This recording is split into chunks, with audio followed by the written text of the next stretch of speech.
کیا چین نے الیکٹرک گاڑیوں کی جنگ میں امریکہ کو پیچھے چھوڑ دیا ہے؟ ایک وقت تھا جب تک ٹیسلا الیکٹرک گاڑیوں کی دنیا کا بے تاج بادشاہ تھا، مگر اب منظر بدل چکا ہے۔ دنیا کی سب سے بڑی ای وی کمپنی کا تاج اب ایک چینی کمپنی کے سر سج گیا ہے۔ کمپنی کا نام ہے وائی بی ڈی۔ کیا وائی بی ڈی کی کامیابی عالمی انڈسٹری میں طاقت کے توازن کو تبدیل کر رہی ہے؟ الیکٹرک گاڑیوں کی دوڑ میں ایک ایسا موڑ آ گیا ہے جس نے پوری دنیا کو حیران کر دیا ہے۔ دنیا کی الیکٹرک گاڑیوں کی صنعت میں ایک تاریخی تبدیلی رونما ہوئی ہے۔ چینی کمپنی وائی بی ڈی نے فروخت کے لحاظ سے امریکی کمپنی ٹیسلا کو پیچھے چھوڑتے ہوئے دنیا کی سب سے بڑی الیکٹرک فروخت کرنے والی کمپنی کا اعزاز حاصل کر لیا ہے۔ یہ صرف دو کمپنیوں کے درمیان مقابلہ نہیں، بلکہ چین امریکہ کے درمیان جدید ٹیکنالوجی، صنعتی حکمت عملی اور عالمی معاشی اثر رسوخ کی ایک بڑی جنگ کی تیز رفتار ترقی کی علامت ہے۔ وائی بی ڈی نے ثابت کر دیا ہے کہ چین اب صرف دنیا کی فیکٹری نہیں بلکہ جدید ٹیکنالوجی کا ایک طاقتور مرکز بھی بن چکا ہے۔ میں ہوں doctor Tahir Aziz Zafar, history and four سے۔ چین کی وائی بی ڈی دنیا کی سب سے بڑی الیکٹرک گاڑی بنانے والی کمپنی کیوں بن گئی؟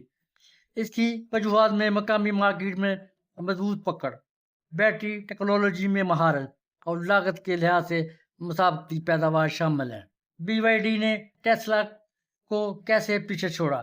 چین کی کمپنی B Y D build your dream حال ہی میں دنیا کی سب سے زیادہ الیکٹرک گاڑیاں فروخت کرنے والی کمپنی بن کر ابھری ہے، حتیٰ کہ ٹیسلا کو بھی پیچھے چھوڑ دیا ہے۔ اب سوال یہ ہے کہ بی وائی ڈی میں ایسا کیا نیا اور مختلف ہے جو ٹیسلا میں نہیں ملتا؟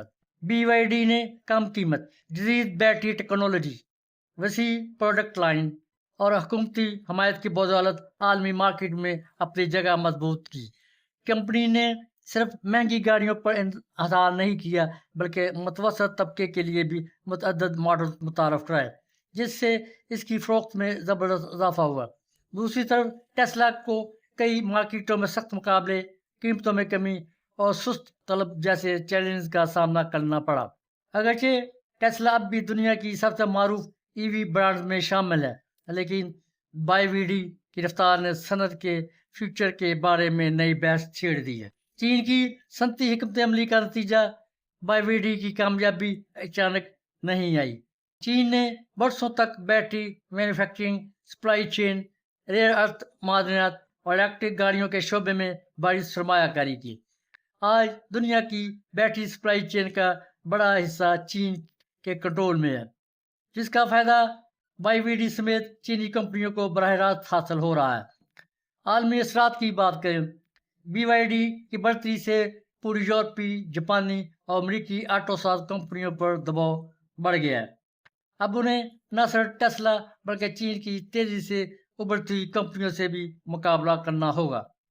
اس تبدیلی سے عالمی تجارتی پالیسیوں، ٹیرف جنگوں اور ٹیکنالوجی کے میدان میں نئی کشیدگی پیدا ہونے کا امکان بھی بڑھ گیا ہے۔ بی وائی ڈی کی وہ خاص باتیں جو ٹیسلا میں نہیں ہیں۔ Built in battery system, B Y D کی بلیڈ بیٹری انتہائی محفوظ ہے، گرم ہونے یا آگ لگنے کا خطرہ بہت کم ہے، جبکہ ٹیسلا اب بھی بیرونی سپلائز پر انحصار کرتا ہے۔ Hybrid technology, Y B D plug in hybrid گاڑیاں بھی بناتا ہے جو پیٹرول اور بجلی دونوں پر چلتی ہیں۔ ٹیسلا صرف خالص الیکٹرک گاڑیاں بناتا ہے، اس لیے بی وائی ڈی کے صارفین کو رینج کی فکر کم ہوتی ہے۔ مکمل خود ساختہ supply chain, B Y D خود بیٹریاں، سیمی کنڈکٹر اور یہاں تک کہ گاڑی کے چھوٹے چھوٹے پرزے بھی بناتا ہے، جس سے قیمت کم رہتی ہے۔ ٹیسلا بہت سے پرزے باہر سے خریدتا ہے۔ سستی اور مختلف مصنوعات، بی وائی ڈی کی گاڑیاں $10,000 سے شروع ہوتی ہے، جبکہ یہی ماڈل ٹیسلا سستی گاڑی بھی $40,000 سے زیادہ کی ہے۔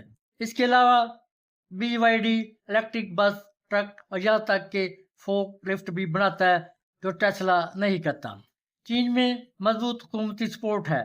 چینی حکومت بی وائی ڈی کو سبسڈی دیتی ہے، چارجنگ اسٹیشن بنانے میں مدد کرتی ہے اور سرکاری گاڑیاں BYD سے خریدتی ہے۔ ایسی مدد ٹیسلا کو امریکہ میں نہیں ملتی۔ مختصر، BYD نے محفوظ بیٹری، ہائبرڈ آپشن، کم قیمت اور خود کا کفیل سپلائی چین جیسی اثرات سے مارکیٹ میں بڑھتی حاصل کی ہے، جہاں ٹیسلا تکنیکی جدت اور کارکردگی پر فوکس کرتا ہے۔ وہیں BYD عوام کے لیے سستی، محفوظ اور ہر جگہ استعمال ہونے والی گاڑی بنا کر نمبر 1 بنا ہے۔ BYD کا ٹیسلا کو پیچھے چھوڑنا صرف ایک کاروباری خبر نہیں، بلکہ عالمی معاشی طاقت کی تبدیلی کی ایک علامت ہے۔ یہ واقعہ اس بات کی نشاندہی کرتا ہے کہ آنے والے برسوں میں الیکٹرک گاڑیوں کی صنعت میں چین کا کردار مزید مضبوط ہو سکتا ہے۔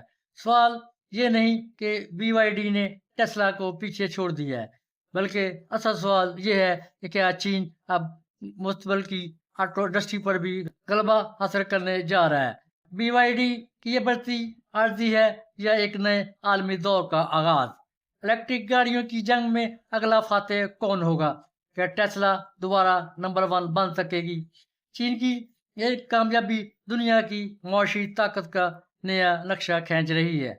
آنے والے سال طے کریں گے کہ مستقبل کی سڑکوں پر کس کا راج ہوگا، چین یا امریکہ۔